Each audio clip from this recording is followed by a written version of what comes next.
I am from Act for Kids at Wooloowin, so I'm just going to take this 5 to 7 minutes to tell you a little bit about our services and what we do. So Act for Kids is 30 years old next year, so we started 30 years ago, founded by a paediatrician, Dr. David Wood, who was working in hospitals and seeing a lot of children who were experiencing abuse and neglect. And he set up some therapy services, an advocacy centre and research to help treat some of those children that he was seeing.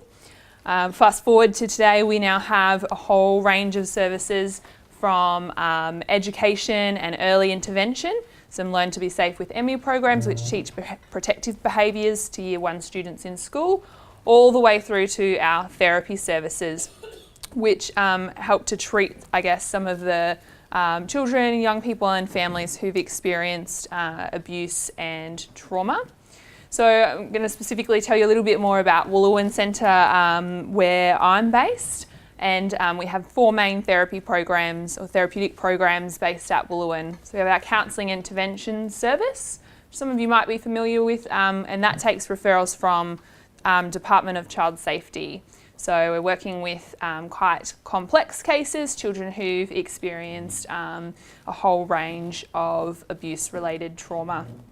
We have our Flourish Child and Family program.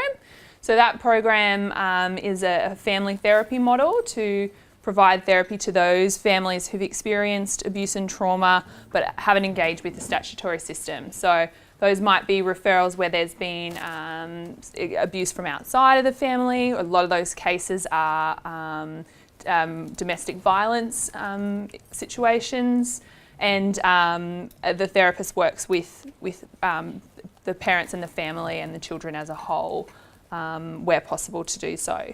We also have our early education program, and we now have, in the last 2 years, we now also have one of those in Townsville. And it's a specialised kindergarten program for our really little kids who have experienced have had quite strong experiences of abuse and trauma and have developmental delays, social and emotional difficulties, and believe it or not, at that young age might be being, sent away from daycare centres and with daycare providers not able to cope with some of the behaviours or challenges that they see. So we provide a really small program, so we have only 6 children and a teacher and a teacher aide, and we're helping those kids relearn some of those skills so that when they get to that prep age they can function in the classroom. And we have our growing and learning program.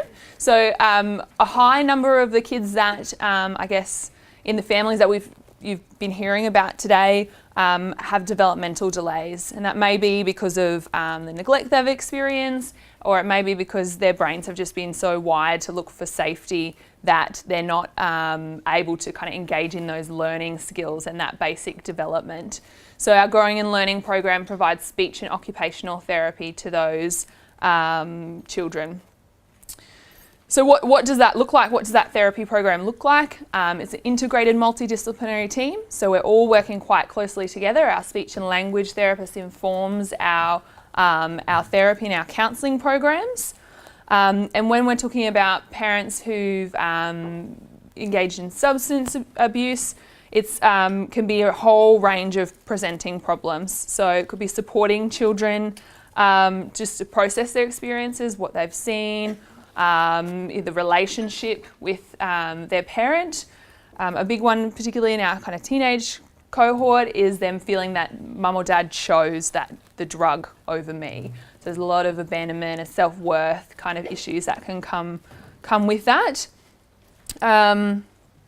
Self-regulation, I guess, is one of our key referral criteria that people refer, help this child learn how to self-regulate.